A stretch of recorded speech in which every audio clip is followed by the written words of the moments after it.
Mandasya Jnananjanashalakaya Chakshurunmilitam Yena Tasmai Shri Guruve Namaha Shri Chaitanya Manobishtam Stapitam Yena Bhutale Swayam Rupa Kadamayam Dadati Swapadantikam Vandeham Shri Guru Shri Yuta Padkamalam Shri Gurum Vaishnavamsha Shri Rupam Sagrajatam Sahagana Raghunatham Vitam Tam Sajivam Sadvaitam Savadutam Parijana Sahitam Krishna Chaitanya Devam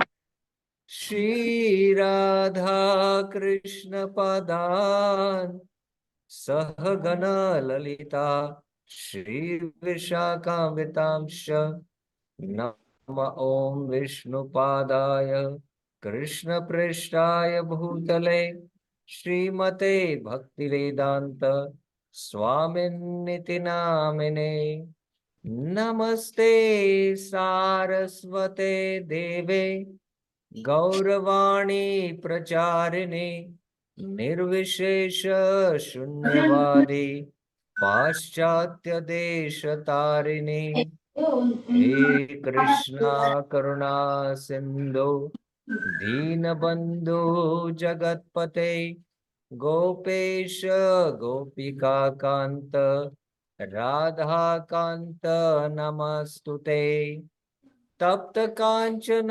गौरांगे Radhe वृंदावनेश्वरे वृषभानुसुते देवी प्रणमामि हरे प्रिये वाञ्छाकल्पतरुभ्यस्य कृपा सिन्धुभ्य एव च पतितानां पावनेभ्यो वैष्णवेभ्यो नमो नमः जय श्री कृष्ण चैतन्य प्रभु नित्यानंद श्री अद्वैत गदाधर श्रीवासादि गौर भक्त वृंदा हरे Krishna Krishna Krishna Hare Hare Hare Ram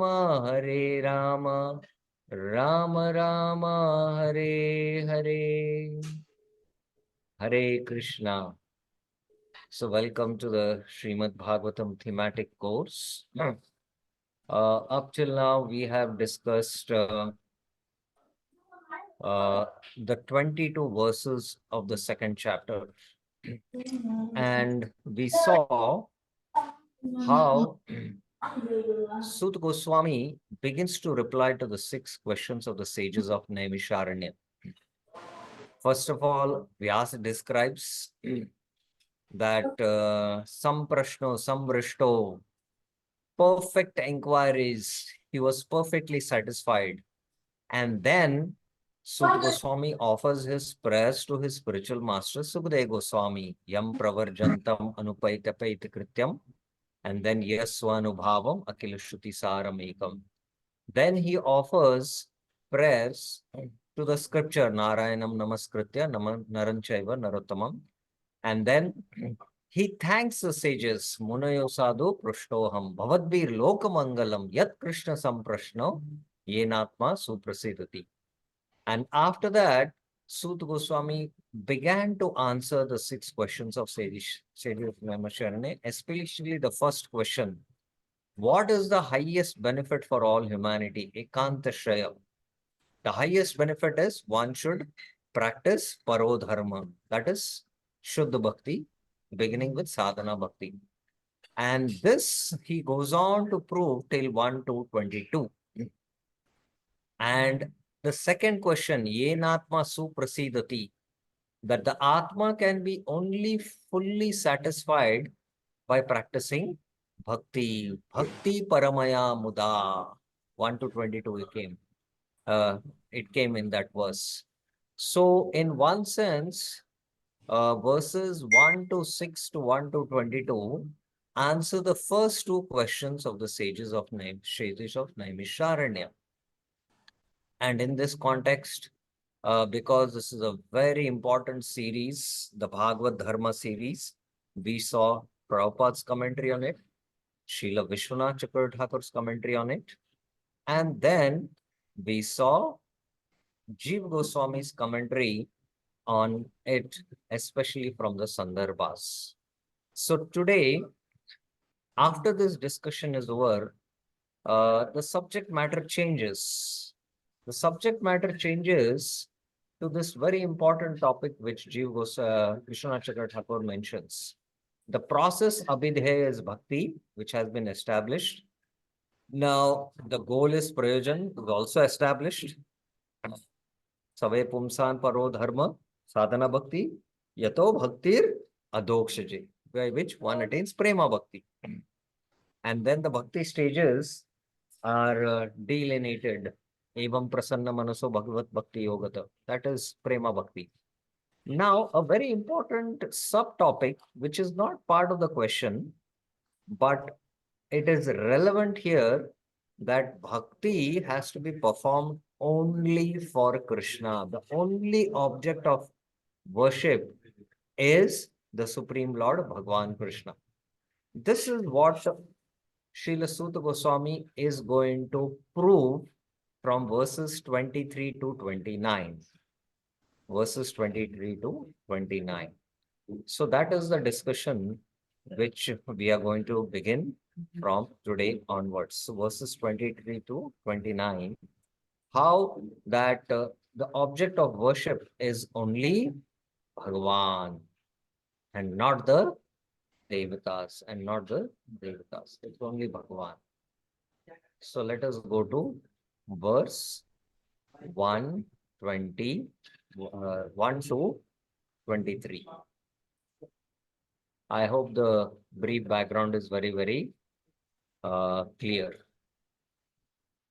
Sattvam rajastama iti prakritergunastre yuktah paraha purusha eka ihaste datte स्थित्यादये Hari हरिञ्च हरेति संज्ञा श्रेयांसि तत्र कलो सत्त्वतनोर्नृणाम् Surya. The supreme, the one supreme Purusha, Eka Purusha Paraha. There is the Purusha who is Para. He is one. Accepting. Ihaste datte. Datte means to accept.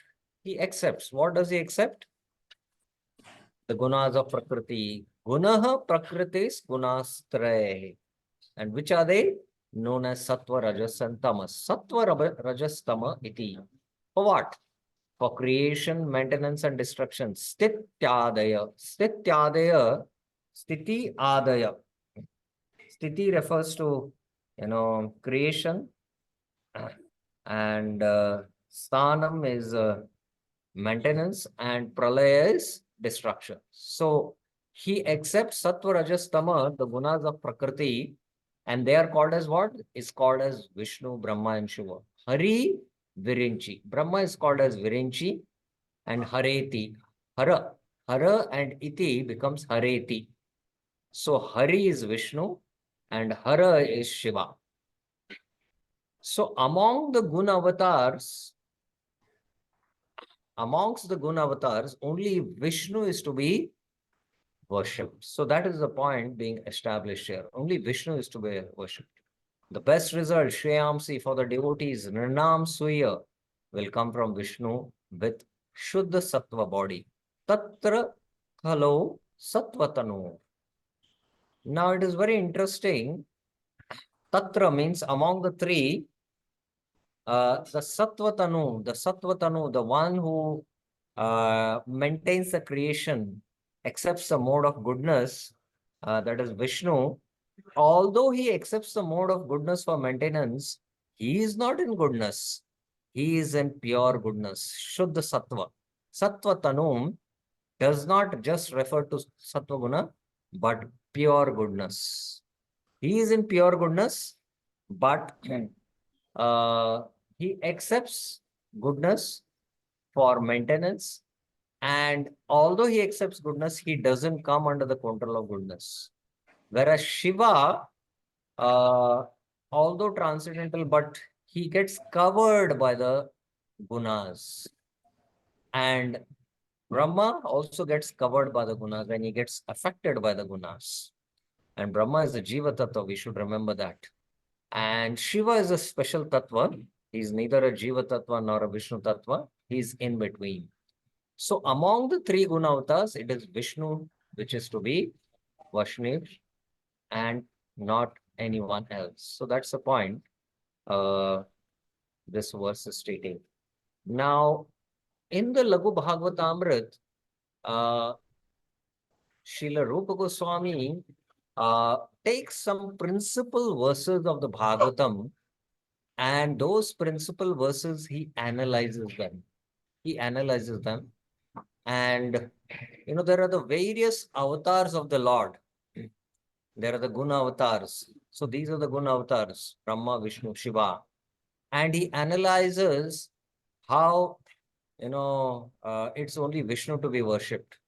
And there are various avatars: the Vara avatar, the Matsya avatar, the Kurma avatar, and then there are these three avatars which are very special: the Narsimha, the Ram, and the Krishna avatar. So among these three, it is Krishna who is the topmost object of worship. So that's how he establishes that.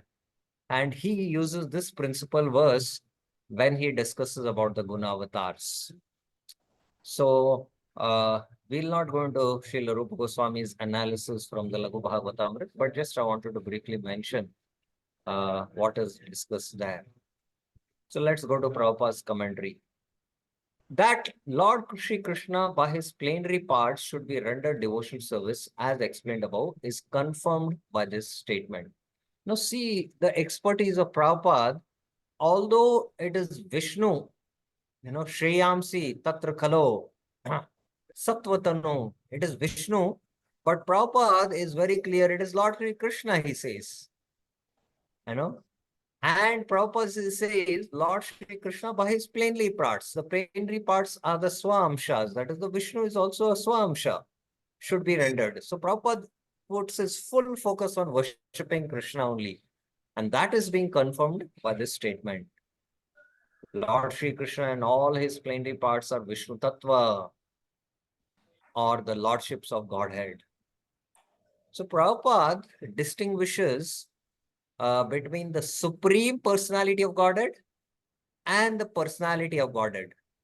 So both are Godhead, but some he distinguishes as the personality of Godhead. The personality of Godhead are the plenary parts, that is the Vishnu Tattva, and the Supreme Personality of Godhead is actually Sri Krishna, from whom all these Vishnu Tattvas also emanate. And sometimes Prabhupada uses the term the personality of devotees, to refer to the powerful pure devotees also. Sri Krishna, from Sri Krishna, the next manifestation is Baldev. From Baldev is Sankarshan, from Sankarshan is Narayan, from Narayan is the second Sankarshan, it's called as the Mula Sankarshan. And from this Sankarshan, the Vishnu Purusha avatar. So the Vishnu Purusha avatars are being described in this verse. So Prabhupada goes to the root, how the whole expansion happened.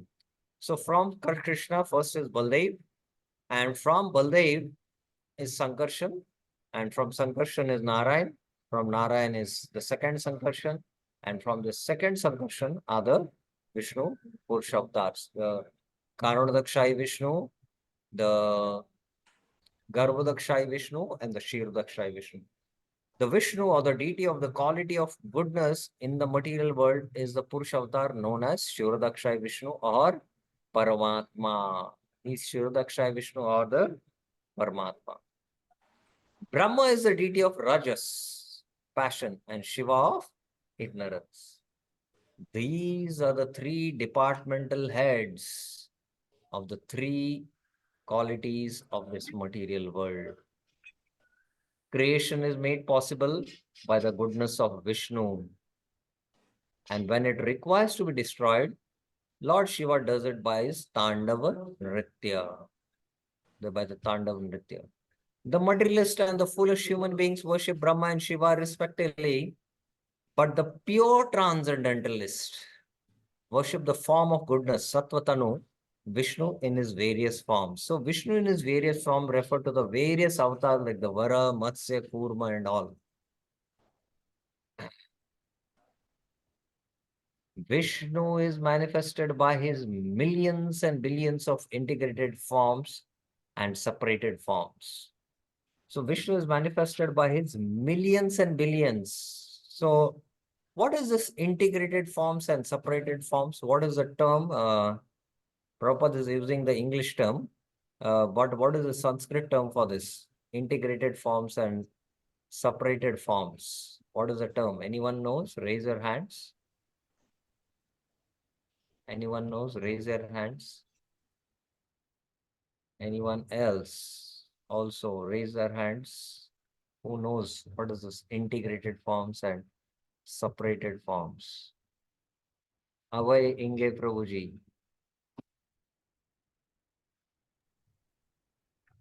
Hare Krishna Prabhu. One second, just hold on. I have to change the audio settings. I'm not able to hear. Yes, please. Haribol, now you can Yes, tell Lord. what is Yeah, this Prabhuji. integrated forms and separated forms? Integrated forms means like Narsimha Avatar, Ram Avatar What is is the an Sanskrit term for it? What you're saying is the explanation. What is integrated form and separated forms? Yes, Reena Mataji.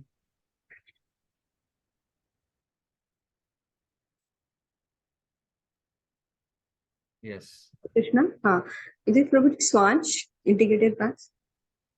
And within and what are the separated forms? Vinnanch Jiva Tattva, na? Vibhinnansh. Yes, excellent. Yes. Prabhupada's, use of the language is very refined and sophisticated. So we should understand what is Prabhupada saying. It is the Swamsha and the Vibhinnamsha.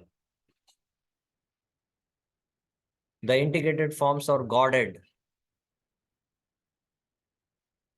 and the separated forms are called the living entities of the Jivas. So the integrated forms are called as guarded.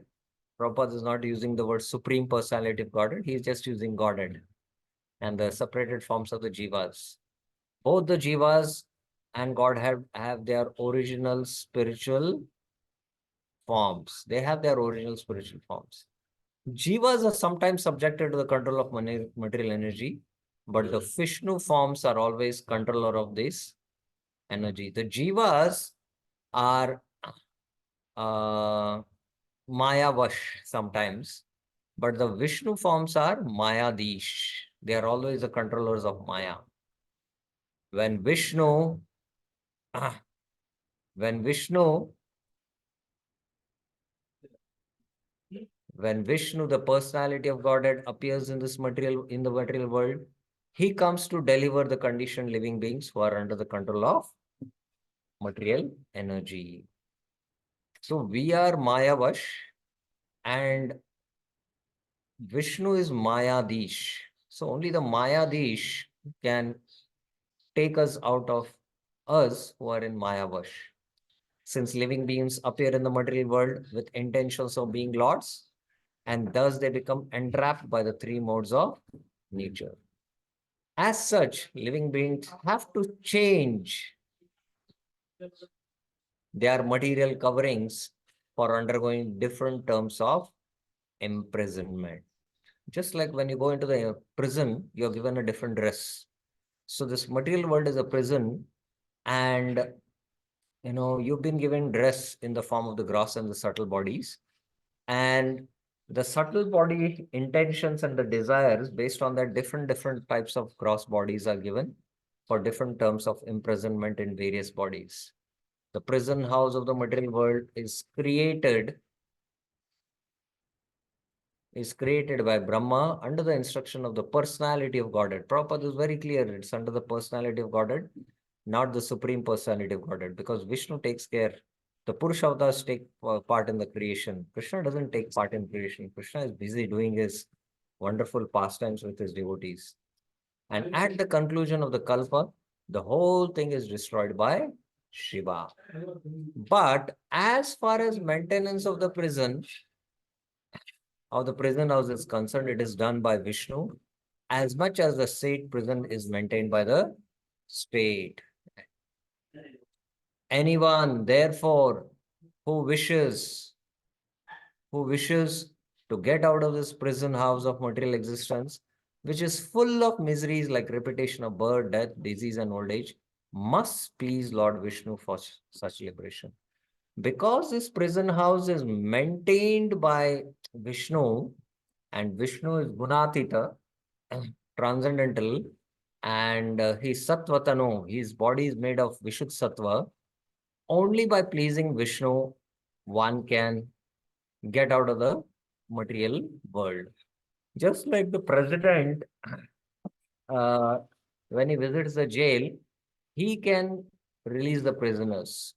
The jail superintendent, although he is looking after the jail, he doesn't have the powers, or the judge has the powers. So that's how it is. Lord Vishnu is worshipped by devotional service only by devotional service. And if anyone has to continue present life in the material world, he must ask for relative facilities for temporary relief from the different demigods like Shiva, Brahma, Indra, and Varun. So if you want to get out of this material world, worship Vishnu by devotion. If you want to stay in this world and get some better facilities, then worship the Devatas. No demigod, however, can release the imprisoned living entity from the conditional life of material existence. Mukti can be only bestowed by Vishnu.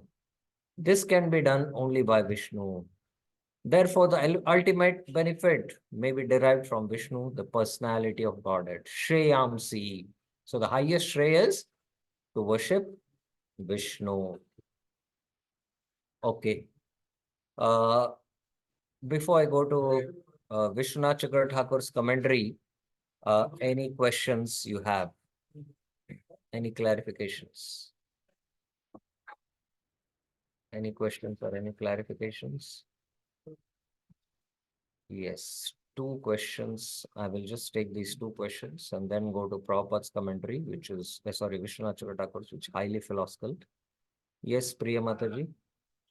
Hare Krishna Prabhuji. Prabhuji, this Swa Ansha and Vibhin Ansha, how is the shloka related in short? Yete cha Ansha Kala Puncha Krishnastu Bhagavan Swayam. So this Ansha and Kala and Swa and is the same? Vibhin Ansha?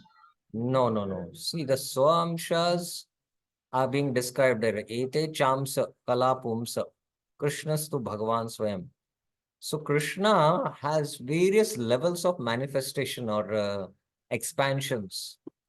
And within the, amshas, there can be further expansions. So an amsha and amsha becomes kala. And they are also powerful incarnations of the Lord. And further, there are incarnations in the form of vibhutis, where the powers are invested, like the Shakti Avesha avatar. So the Jiva Tattva is a completely different category. It is a Vibhin Amsha. The Jiva Tattva is a different category. In the Swansha, there are various expansions, right from Krishna to Balram and Balram up to Shirodakshai Vishnu. The expansions of the expansions of the expansions, the plenary of the plenary portions, Prabhupada uses that term. So that, they are further expansions with, different levels of potency. And they are all falling in the category of Swamsha and not in the Vibhinamsha. Please remember that, not in the Vibhinamsha is just Jiva Tattvas. Yes, Ravikant Prabhuji.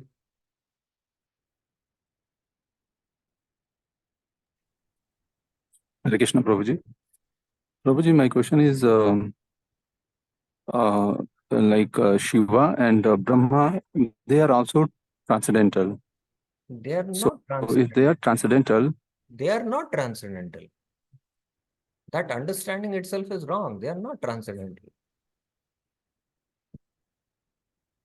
Brahma is a jiva. they are also bounded with they are also bound with the material bondage. Brahma is also a jiva tattva, and if Brahma also performs devotional service, he can go back to Godhead at the end of Mahavishnu's breathing. If he has not perfected his life by pure devotional service, again he has to come when again the creation comes. So Brahma is a jiva tattva. You have to understand that. And Brahma also has a gross and subtle body. And his gross body is very subtle also, in one sense.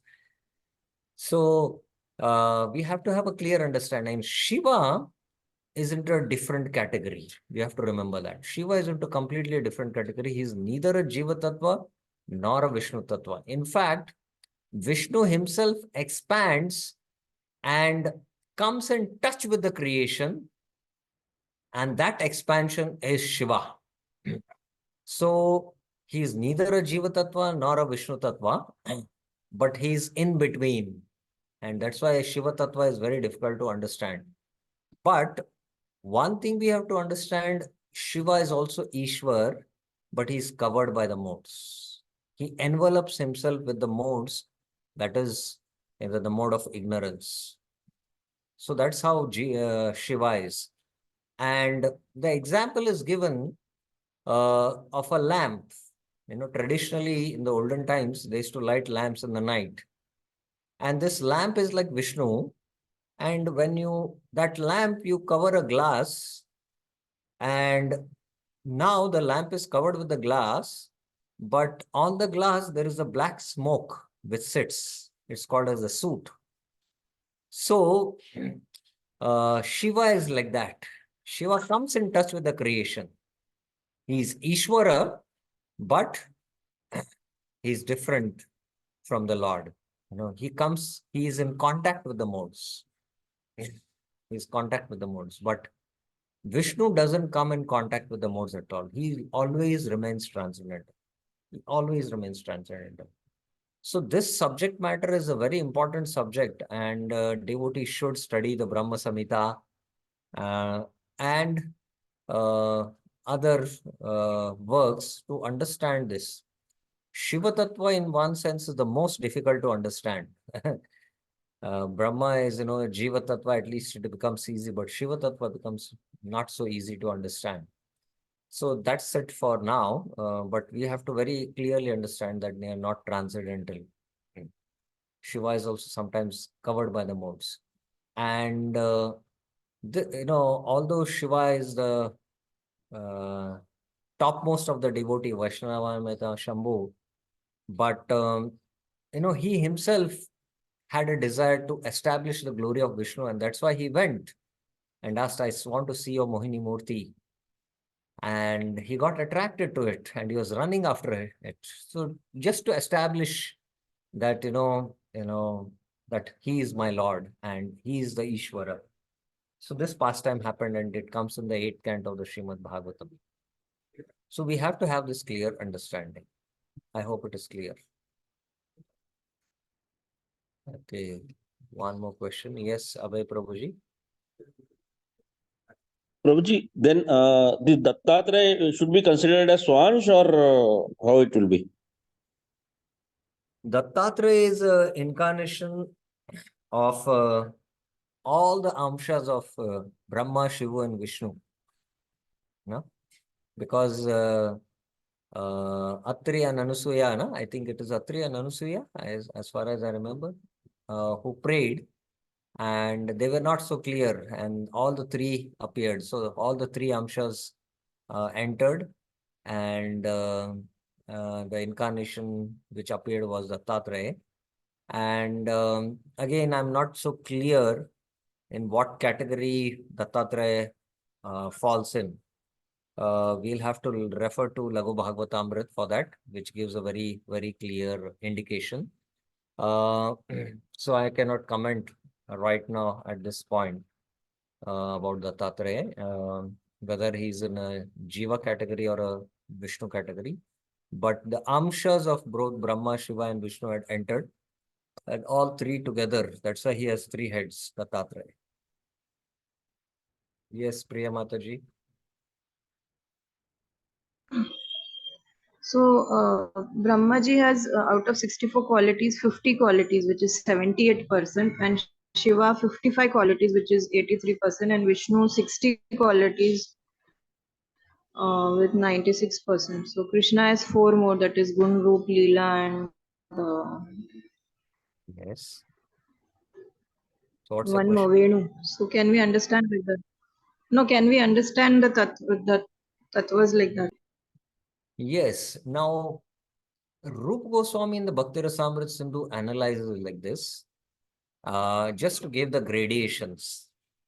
But here also again we should remember that Brahma, although he has 50 qualities present in him, what Lord has, but these 50 qualities also are in minute portion, not fully he exhibits all these 50 qualities. And Shiva has more qualities to more degree and some additional qualities. And Vishnu has more qualities, but again, Vishnu doesn't come in the Jiva Tattva category or like Brahma. He comes in the Vishnu Tattva category. He has more qualities. And Lord Krishna has 64 qualities, 4 qualities additional. And not only that, he has all these qualities to the highest degree, 100%. So Bhakti Rasamrita Sindhu analyzes these from a different perspective, that ultimately from the rasa perspective, how we should be attracted to Krishna and worship only Krishna and not only Vishnu, not worship Vishnu also, because Krishna has these additional qualities and even Vishnu is attracted to Krishna. So from a different angle, he gives that analysis, and that is meant for that. But yes, that also understanding helps us to understand the different uh, gradations. But the Swa-amsha and the Vibhin-amsha are different analysis. And that is meant to differentiate between the Jiva Tattva and the Vishnu Tattva.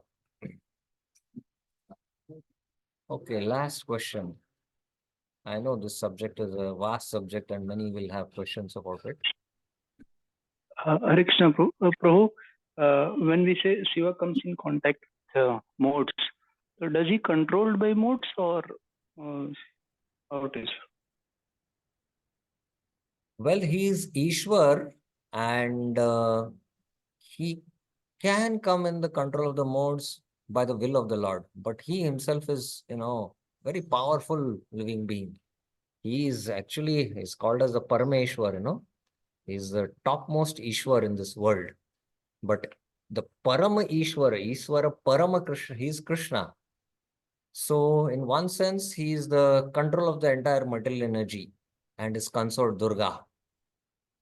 But ultimately, they are, part of the material world. They're part of the material world, and they're expansions of the Lord from the spiritual world also, we should understand. Actually, the personality who expands, Shambhu, is Sadashiv, who lives in the spiritual world. Sadashiv, the Sadashiv Loka is in the part of the spiritual planets. And there is Sadashiv, and from Sadashiv comes Shambhu, who takes part in the creation. And there is Shambhu again in two forms, indistinct and distinct. Indistinct is in the form of a subtle form, in the form of a linga, and distinct in the form of the personality, having the Shiva, body, the entire body. And then Shiva, Shiva is the one who is within the universe, who manifests from Brahma, from the eyebrows of Brahma. And there are other further expansions of him in the form of the 11 Rudras. So like that, Shiva Tattva is a very vast subject, and again, time doesn't permit us to go into this subject. Lagu Bhagavatamrit analyzes all this quite in detail. But I hope this clarifies your question. Yes, Prabhu. Thank you, Prabhu. And Prabhu, this Brahmaji, does it fall in category of Vivinnas being Jiva Tattva? Yes, he's a Jiva. He's a Jiva. There are Right. special Jivas who had the qualification to take the post of Brahma, and they're invested with that Shakti, the Shrishti Shakti by the Lord. And that's why they can perform the secondary creation and give bodies to the Jivas. And Brahma, he takes up that role of the secondary creation. If there is no Jiva who is uh, qualified to take up that post, then the Lord himself, expands and takes the post of Brahma. And that Brahma is not a Jiva, but he is Vishnu himself. But that is, in times when there is no Brahma qualified Jiva to take up the post of Brahma, then it is Vishnu Tattva only in that case. Otherwise, even Brahma can get bewildered. And that's why there is a Brahma Vimohan Leela in the Bhagavata. I hope it is clear. Thank you, Prabhu. Thank you very much. Yeah. Any other questions? Okay, let's go further into Vishwanath Chakra Thakur's commentary, which is quite philosophical, and many things will get cleared here. I think I should have taken Vishwanath Chakra Thakur's commentary and then started taking the questions. Okay. It has been explained that one should perform bhakti alone rather than karma or jnana. So that has been explained from verses 1 to 6 to 1 to 22. Similarly, one should worship Bhagwan alone. Bhakti alone has to be performed and not karma and jnana. And similarly, it is, bhakti should be done to Bhagwan alone, giving up worship of devtas. One should not worship the devtas. That Lord, though one appears in many forms as avatars for pastimes. Thus, in the 10th canto, the 10th canto says, Bahumurtya Eka Murtikam. He is one form and many forms. Bahumurtikam, Eka Murtikam. That one Lord, Krishna, takes unlimited forms in the form of Narayan, Matsya, Kurma, Vara, Rama. All are Bhagavans, but yet again there is a difference. At the same time, they are same, and they take these many forms. Why? It's to reciprocate with the different bhavas of the devotees. So we, study that there are many devtas and there is one Bhagwan. And after they understand that the one Bhagwan, then there are many Bhagwans also. So this becomes, little bewildering, but this is the philosophical truth. The avatars are of two types. Those who are related to the Chit Shakti and those who are related to the Maya Shakti. So the avatars also are two types, and the avatars which manifest in the spiritual world, expand in the spiritual world in the form of the Chatur Vyuha, Vasudeva, Sankarshan, Aniruddha, Pradyumna, and the unlimited Vishnu Murtis who are there in the spiritual planet. And then all these are related to the Chitta Shakti.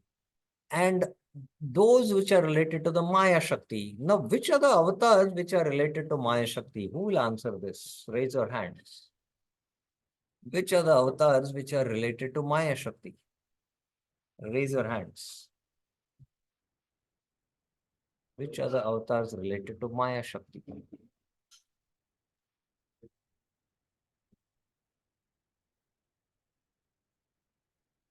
Only one hand has been raised.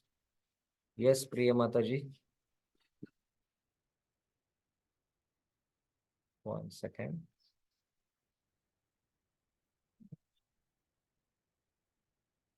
Yes. Durga, Kali,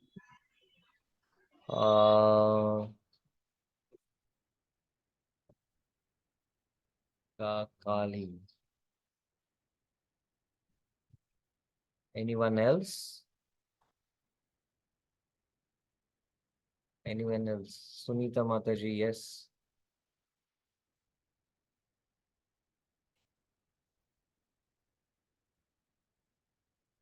Yes, Sunita Mataji, I have unmuted you. Unmuted you.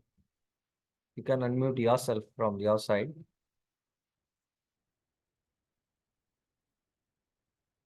I think there is some problem. Anyone else? Hare Krishna. Yes, yes, Mataji. No, your audio. Mohini Avatar, Prabhuji. Huh? Mohini Avatar. Mohini Avatar is those related to Maya Shakti. Mohini It's Avatar a is not guess. transcendental. Huh? Just a guess. Okay, Ravikant Prabhuji. See, the avatar tattva has to be very, very clearly understood by devotees. Yes, Ravikant Prabhuji. Prabhuji, it's a Shaktavish avatar where Prabhupada Okay. I think avatar tattva has to be studied very, very carefully by the devotees. Prabhuji. Devotees have to study the teachings of Lord Chaitanya, at least the first. Okay. Those are related to the Chit Shakti or Matsya Kurma are to be worshipped. So the Matsya Kurma, the Chit Shakti. Let us see what. Those who are related to the Maya Shakti through Sattva, Rajas and Tamas are Vishnu, Brahma and Shiva. It is mentioned in the verse, Purusha ekaste datte, he accepts the three modes. So they accept, Maya, but although Vishnu also accepts Maya, but he is transcendental. And also the expansions related to the Maya Shakti are the Purusha avatars in one sense, because Vishnu here means, the three Vishnus, Karanadakshay Vishnu, Kshiradakshaya Vishnu, and Garbhodakshaya Vishnu. So these are the avatars related to the Maya Shakti. So one should have a clear understanding of this. Among them, Vishnu is to be worshipped. So among the Guna avatars, Vishnu is to be worshipped. Although the Vishnu is related to Maya Shakti. That is stated in this verse. Even though there is only one Purusha, Adi Purusha in this universe. Iha ek aste, Purusha, para, for creation, maintenance, and destruction, Stityade of the universe, Asya, the Lord joined with Sattva, Rajas, Tamas, accepts the name Vishnu, Brahma, and Shiva. When the Lord joins with Sattva, he becomes Vishnu. When the Lord joins with Rajas, he becomes Brahma. When the Lord joins with Tamas, he becomes Shiva. And these are Lord's Guna avatars. Please remember, they are the Guna avatars. The Sandhi in Hareti is poetic license. So this is part of, Sanskrit, so we need not worry. The Lord is described as Parama, beyond, because though he is linked with the Gunas, by his inconceivable energy, he is situated separately from them, untouched by them. So the Lord here is Parama. Purusha Paraha. Para has been used that. So the Lord, although accepts, the form of Vishnu, but by his inconceivable potency, he is transcendental. I'll take the questions. Just let me finish this whole discussion. Among those forms, Vishnu will bestow the desired results to the devotees. Sriyamshi. Vishnu is addressed as Sattvatanu. So Vishnu has addressed as Sattvatanu. Many years I had this confusion. The Lord is a Lord of the mode of goodness. And goodness is also part of the material world. So how do we understand this? So Vishnu Chakrathakur clarifies this. By seeing verse 25 in this chapter, this can only mean that Vishnu possesses the body of Vishnu Sattva, not material Sattva. So Vishnu possesses the body of Vishuddha Sattva, and in verse 25, when we discuss, Sut Goswami makes it clear that. Sut Goswami in the verse 25, I can show you that so that it's very clear to you all also. In verse 25, he states, Bhijire mune atagre bhagavantam adokshajam satvam vishuddham shemaya kalpante ye no taniha. Satvam vishuddham. So Bhagavantam, that is the personality of Godhead, Adoksha, who is transcendental, Sattvam, existence, Vishuddham. Sattvam Vishuddham. So that Sattva Tanu is being clarified in verse 25 as Vishuddha Sattva. Whereas please remember the body of Shiva and the body of Brahma, who is Jiva, are enveloped with the modes. They are created with the modes. They join with the modes. Whereas the body of Vishnu, although within the material energy, is completely spiritual and completely transcendental. Otherwise, there would be a contradiction in other statements in Shruti and Smriti. Sakshi Cheta Kevalo Nirgunastacha. If we say that Vishnu is having material sattva, then this contradicts the praman of the Shastras. Vishnu is one conscious witness, Sakshi Cheta Kevala. He is the one conscious witness beyond the gunas, Nirgunascha. Vishnu is Nirguna, it is being mentioned, Sveta Sharam. So this goes against the praman of the Shrutis itself. Satvadayo na santishe yatra cha prakritya guna. In Vishnu, there are no material gunas. Adayo. Satvadayo means sattva rajastama. Na santishe. They don't reside. Yatra prakritya guna. Because he is beyond the gunas. So in the Vishnu Purana it is mentioned. Hari hi nirguna sakshat purusha prakrite para. Vishnu is devoid of gunas. Hari hi nirguna sakshat. He is a person beyond matter. Purusha prakrite para. So again in the 10th point of the Srimad Bhagavatam, this is proved. Now, where in the Bhagavad Gita also it is proved that the Lord as Paramatma, he is transcendental. Anyone can quote a verse? Who will quote this verse? Let us see. Who will quote this verse that, the Paramatma in the heart is transcendental to the gunas? Raise your hands. Who will answer this? Anyone?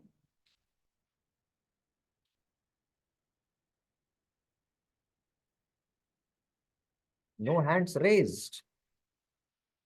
Bhagavad Gita, very basics, but very, very deep like an ocean. Every day we have to, read the Bhagavad Gita, and then only, Bhagavatam becomes more and more clear. Yes, Priya Mataji. Bhagavad Gita 13.23 उपद्रष्टा अनुमंताचा भर्ता भोक्ता महेश्वरा परमेत्मी चपि युक्तो देहे अस्मिन् पुरुषा परा. You have the Bhagavad Gita. Within the body also resides the supreme. Do you have the He is Bhagavad said to be Gita? the, Are you right now having your Bhagavad Gita book with you? I'm reading online. He is said to be the witness, the Oh, you formator, are the reading online. You are referring and reading. yeah, Okay, okay. Still, it is very good. Still, transcendental enjoyer. yes, quite good. Very good. Okay. So, So he, Upadrishtacha Anumanta, Sakshi. Sakshi is Vishnu and is Bharta. He is the maintainer, master. Bhokta is the enjoyer. Maheshwar, he is the Supreme Lord. And his name is Paramatma. He said, Dehe Asmin, although he is within the body, he is Purusha, Para, he is transcendental. So this is many verses, and there are many other verses also. So one should have this clear. Though Vishnu is involved in with the material sattva, he is not at all contaminated by it. Vishnu would not take up a material body of sattva, since sattva has the qualities of revelation or knowledge and is indifference to enjoyment. Sattva should not eclipse the spiritual manifestation of eternity, knowledge, and bliss.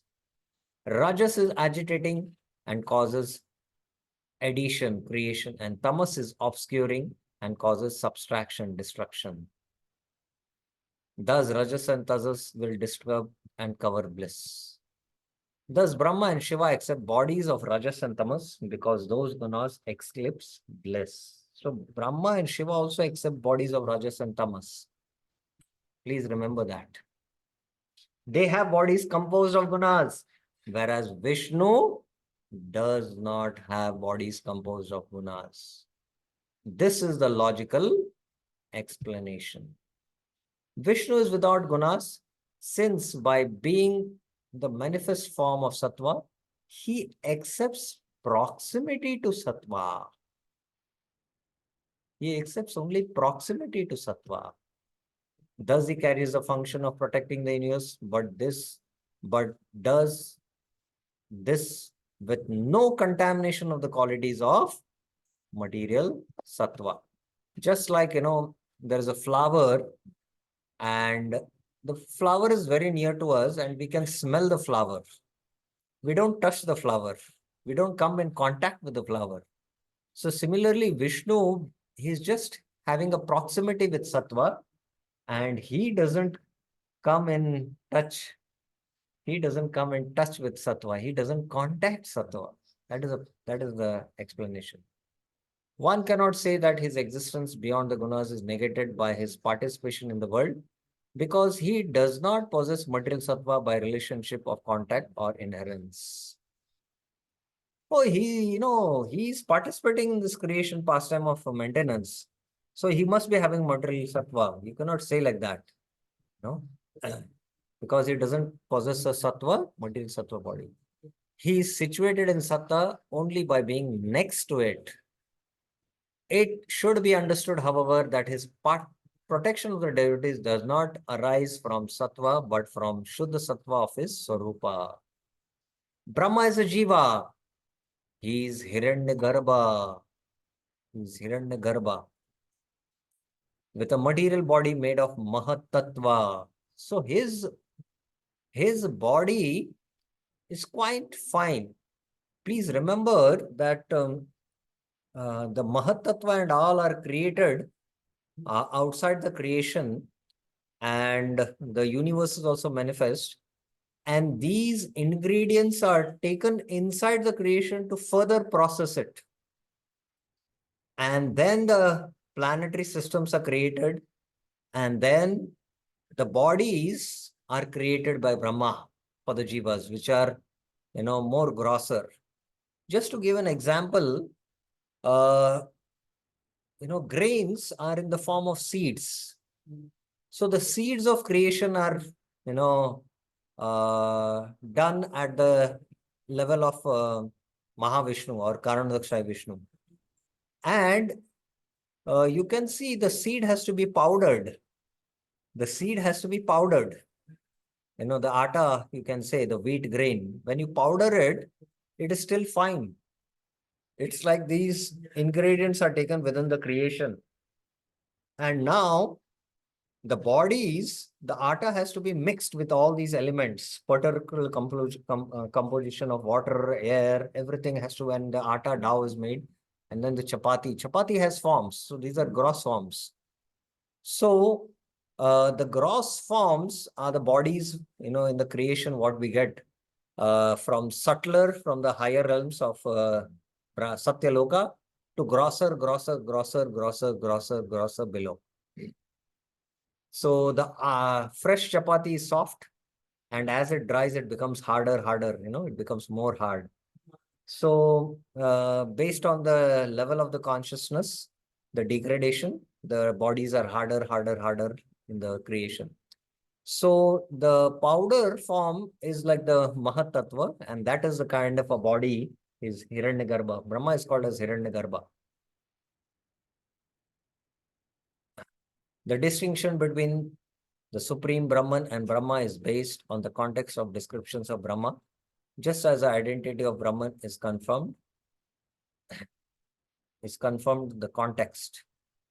Netro anupapatter. The Supreme Brahman is not a jiva, but the context of the discussion of the Upanishads. Only because of the powers conferred by the Supreme Lord on Brahma, situated in Rajas, he is considered as an avatar. So you call him as a Guna avatar. Why? Brahmaji is just a jiva who is in touch with Rajas for creation, then why do you call him an avatar? Because he is given powers. And what that is that power? It is explained in the Brahma Samhita. Bhasvan yatamsha sakaleshu nijeshu tejah Swiyam kiyat prakatayatyapi tatat ap prakatayat aptadvattatra Brahma hi esha jagadanda vidhana karta Govindamadi purusham tamaham bhajami.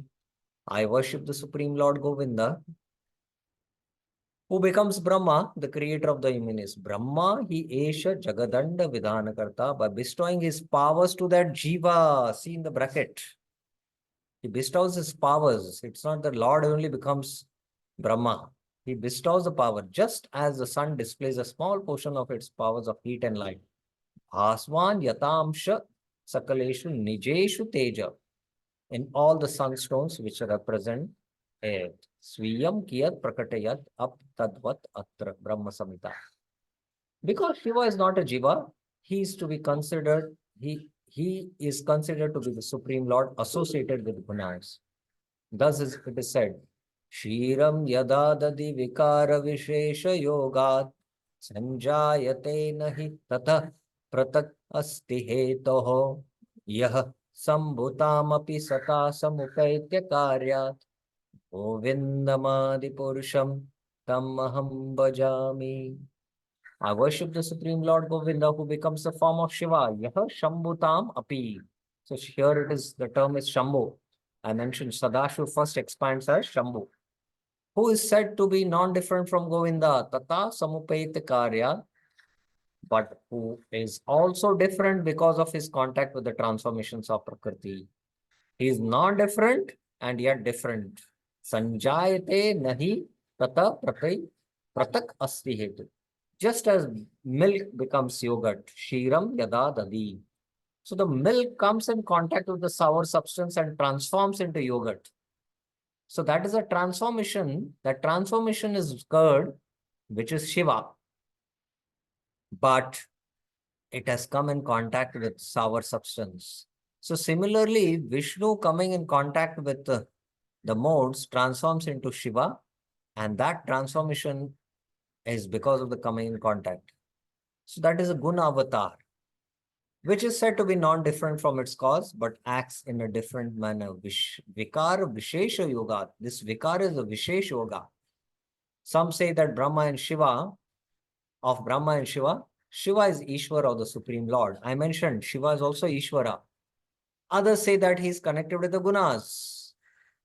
They explain as follows. It should be understood that yoga means connection by proximity, by contact, and by supervision. The Purusha connected to the gunas only as supervision is devoid of gunas, being situated in his Swarupa. Brahma and Shiva, however, are connected with Rajas and Tamas by contact and therefore called Saguna, endowed with gunas. Brahma and Shiva are in contact with the gunas. Brahma is in contact with the guna of Rajas. Shiva is in contact with the gunas of Tamas. Note, Sri Rup Goswami explains in Laghu Bhagavatam that Shiva appears to be covered by Tamas, but actually is not. Again, we'll not go into the whole discussion of Laghu Bhagavatam. Being related to Sattva only by proximity, the Purusha in the form of Kshirodakshaya Vishnu is devoid of gunas, being situated in his Swarupa. Thus it is said, Yoga Niyamatmakataya Gune Sambandhuchate Atha Satair Na Yujate Tatra Swamsha Parasya. The relationship of the Purushas with the Gunas is that of being their controller. Yoga Niyamatmakataya Gune Sambandhuchate. Among the three, Ataha Satrair, among the three, he who is the Swamsh of the Swayam Rup Krishna, who is the Swamsh, that is Vishnu, is not bound by gunas. Na yujjate. So Laghu Bhagavatamrit makes it very clear. Okay, so this is Vishwanath Chakra Thakur's explanation, and which is very, very clear, very philosophical, and makes very clear the whole tattva. Of course, this is a very vast subject and one should study it separately. But in the context of this discussion, Vishwanath Chakatakur is making everything clear. Any questions you have? Vishwanath Chakatakur's commentary. One question. So we'll take this one question and we'll end up for today. Yes, Priya Mataji.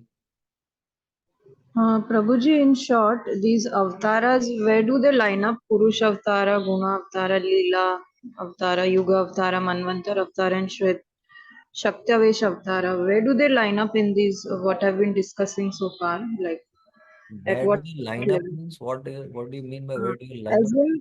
in, they all come from spiritual world. So how can we correlate in common man understanding?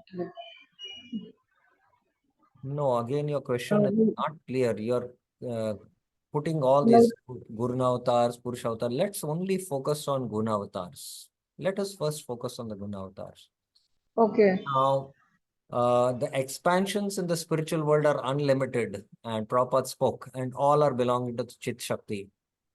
Now, the expansions for the creation pastimes is Mahavishnu, and Mahavishnu glances at Pradhan, and the Jivas are impregnated in Pradhan, but Mahavishnu doesn't contact Pradhan, which is again Durga, but through expansion of his in the form of Shambhu. And that incarnation, Shambhu, is a Guna avatar. We have to understand. He comes in contact because he has the union of, Shambhu has union with Durga. And with the union of the Shambhu and Durga, the souls are impregnated in her womb. And that's why the creation starts manifesting. So here is the first, and among the jivas which are impregnated, the jiva which is qualified to take up the post of Brahma, he is given the Shakti by the Lord. He is endowed with special powers, and that power is only a little power. You can imagine, just like the power of the sun is what, and what is the power which falls on a gem, and the gem starts shining. So that is the power of Brahma. But again, it is jiva. So within the Guna avatars, this is where they come in. This is where they come in. So again, Shiva is not a Swamsha, not a Vibhinamsha also. But Brahma is a Vibhinamsha. He's a Jiva. I hope it is clear. Yeah, so Brahma, Shiva, and Durga. So they come from each other, is it? Brahma, Shiva, and Durga? no. See, there are the Shakti manifestations are different. We are only speaking about the Shaktiman manifestations here. Like the original is Srimati Radharani. She's the Shakti, and her expansions are, from the Kaya view, her body, the gopis, the unlimited gopis who serve, who are Nitya Siddhas. And then she further expands as, the queens of Dwarka, headed by Rukmini. And then she further expands as Lakshmis in the Vaikuntha world. And then she further expands as Rama, who is the consort of Mahavishnu. Again, she is transcendental. And she expands as Lakshmi, who serves Garbhodakshaya Vishnu and Kshirodakshaya Vishnu.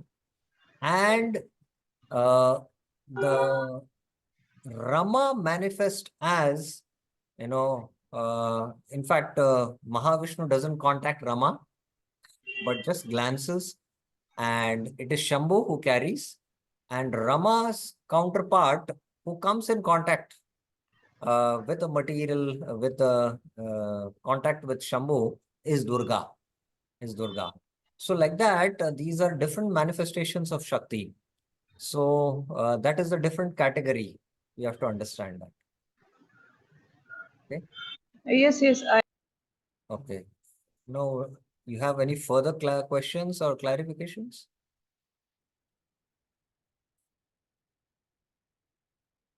Priya Mataji?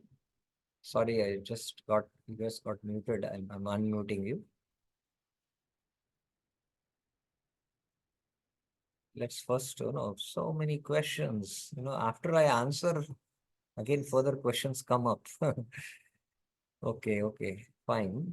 Let us finish this question. Priya Mataji, you have further anything to say? No, it's just I memorize myself so that I remember next time what you're teaching. From Radharani comes Gopis, and then Dwarka, and then Rama, and then Lakshmi, you said. No. First are the Kaya view of Swarupa. From the body of Srimati Radharani, the unlimited gopis come, who all help her to serve Krishna. And her expansions are the queens of Dwarka. And further expansions are the Lakshmis in the Vaikuntha planets. And then further, in the part of the creation, the Rama is a consort of Mahavishnu. And then the Lakshmis, which are consorts of Garbhodakshay Vishnu and Shirodakshay Vishnu. But from Rama, one who takes part in the creation is Durga, who is a Chaya, who is a shadow. Again, they are all ultimately manifestations of Srimati Radharani, but they take part in the creation. But some are part of the internal potency of the Lord, who are situated in the internal potency. Okay. Yes, Sunita Mataji. I don't know whether all questions are coming after I answer. Yes, Mataji. Can be a little loud, please. I'm not able to hear you. Okay. You can come back again or type the question. There is some problem with your connection. Vinita Mataji.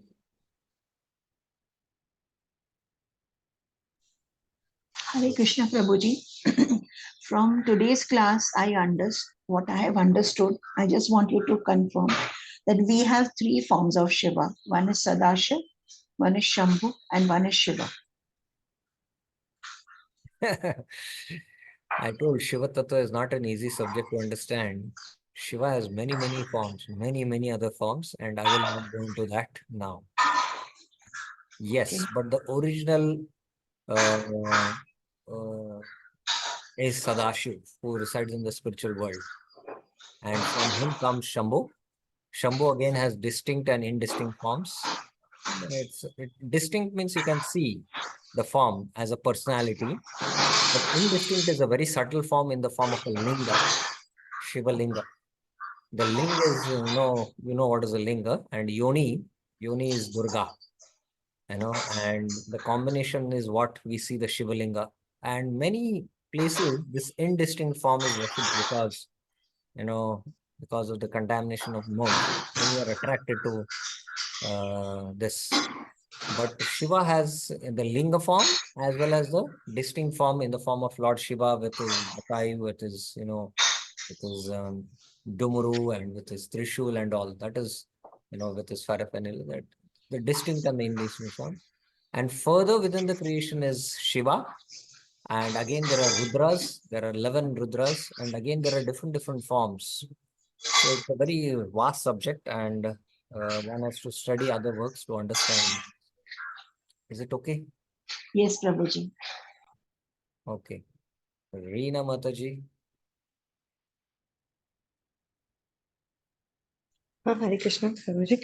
Actually, just I'm confused that what is you can differentiate the role of Brahmaji and Durga. Both are creating. So what the difference is there? Creation. There is difference quite a lot, and again, we cannot go into this subject. Just like, I'll give a very simple example and conclude. The father, in one sense, sows the seed in the womb of the mother, and father, in one sense, is the creator. But the mother gives the ingredients, the material ingredients for which the child can develop the body. So Pradhan is Durga, and Durga, with the union of Shambhu, that is a creation at a different level, which is happening, provides the material ingredients for the creation and even the material ingredients of the bodies for the jivas. So that's what the role she plays in. It's brief, but I hope it is clear. Hare Krishna, Prabhuji. But the role of Brahmaji, the role of Durga, but Brahmaji, then Brahmaji also creates. And what is the role of, I just differentiate the role of Brahmaji and Durga. That Again, that's I not. answered that. Just like the father gives the seed, but just the seed is not so important. You need the ingredients. The mother, if the seed is sown in the womb, the body elements have to be created, and Durga does that. Durga does that. So the elements are given by Durga, and with these elements, the 14 planetary systems are formed, and the jivas, are there in the body of Brahma, and Brahma decides, oh, these jivas, based on their karma, they have to be in this planetary system and they need this kind of bodies. So he gives the bodies, but the elements are created by Mother Durga. Is it clear? Yes, Brahma ji बीज देते, just like the Brahma ji बीज देते हैं and वो doesn't they Yes, but still again, Brahmaji doesn't give the beej. You have to remember, the beejas are actually sown by Vishnu and carried by Shambhu into the womb of Pradhan. And originally the beejas are coming from Krishna. Bijam mam sarva bhutanam vidhi partha sanatanam. In the Gita is saying. These are the original beejas and they are eternal. They're my beejas. Mamai vamsho jiva loka jiva bhuta sanatana. But at different levels. So that is how we have to understand it. Okay? Okay, Prabhuji, thank you so much. I know this subject is a little difficult. Again, so many hands have been raised. I'm little how long we can go for. Okay, I'll briefly put a question and I'll briefly answer so that I want to keep everyone happy. Krishna Prabhuji. Prabhuji, first of all, this subject matter is looks like very difficult to understand. Nothing But is anyway, difficult if we understand. We should never anyway, fix a term. We yeah, have to Prabhuji. study. So what I understand, like Durga ji is a Maya Devi, Yes. and all Triguna, Satoguda, Rajoguda, and Tamaguda. So Rajoguda is representative. Rajoguda is in touch with the Brahmaji, or Tamaguda is in touch with the Shiva, and Shataguda is in touch with the, not in touch, only the fragrance is there, which is Vishnu, Vishnu is there. So Yes. Prabhuji, like how, like so who is the actually controller? Like Maya Devi is there. So Maya Devi is controlled by all these three, or these three are controlled by the Maya Devi? How it is? It is both ways. The Guna avatars are these three, and ultimately, the three modes, that Devi is there and the three modes are there, the three ropes are there, So ultimately, the whole creation comes, the ingredients, pradhan, everything is in neutral, and uh, it is in equilibrium. But by the glance of Mahavishnu, this equilibrium is balanced, and the three modes break their equilibrium, and then the whole creation starts. So it's a difficult subject to understand, but I'll give a simple example. And this example is should be understood in context, because these universal principles, because we cannot see what is happening at the creation level, because we are already locked in this creation. Just like a woman, she is in a neutral state, and a man glances at her. And because of the glance is because of lust, kama, passion. And because of the glance, her heart gets agitated. And there is, she is in neutral state, although the modes are there in her also, but I'm just giving an example. And because of the pierce of the kama, desire, her heart gets pierced and she is disturbed, and the modes are in imbalance. And that's why uh, the male gets attracted to the female. But at one level, because just by the glance, actually, the impregnation has happened in one sense. Impregnation has happened. And it is mentioned at a subtle level. What happens from the male body also, the molecules flow towards the female body, and from the female body, the molecules flow towards the male body. And, at a subtle level, there is a union, experience at a very subtle level. And then, with the talk, with the actual, copulation, actual union of the ling and the yoni, then the seed is sown, and then there is, the birth of the child. So similarly, the creation also happens at this, what we see in this world also happens uh, at a universal level like this. And ultimately, it is the modes which are controlling, and the modes, are controlled by, uh, there is a Devi for it. There is a Devi for it. And that is Durga. Devi Esha Gunamayi Mama Maya Durattaya Mameva Prapadyante Maya Metam Tarantite. Okay, Ashokatma Prabhuji. Hare Krishna Prabhu, my question is not related to this, but you have announced regarding this Bhakti Ratsamrita Sindhu session, which I want to join, but I'm out of let us take questions only, and after the class is over, we can discuss that. I want to quickly take up the questions and finish. Kaustu Prabhuji, Devhuti Kapil Prabhuji. This is the last question we'll take up. Hare Krishna Prabhu. Prabhu, the question is little bit on Shiva Tattva. Okay. In Bhagavatam, 3rd and 4th canto, the Shiva we get to read, the Shiva who's in this universe, he's actually Rudra, right? Not Shambhu. The one who comes from the eye of Brahma. Yes, he is that Shiva. He is that Shiva. And again, he's Rudra form, right? Yes. No, again, there are different 11 Rudras. There are 11 Rudras, who manifested from there. So, but he's Shiva. You can just understand for now that he's Shiva. And the Shiva level of manifestations within this universe are also at different levels. Again, we will not go into that. But yes, he's Shiva. You can understand like that. Okay. And Prabhu, one more thing, Shambhu as a presiding Lord, which is his planet? Shambhu? Shambhu, which planet Shambhu resides in?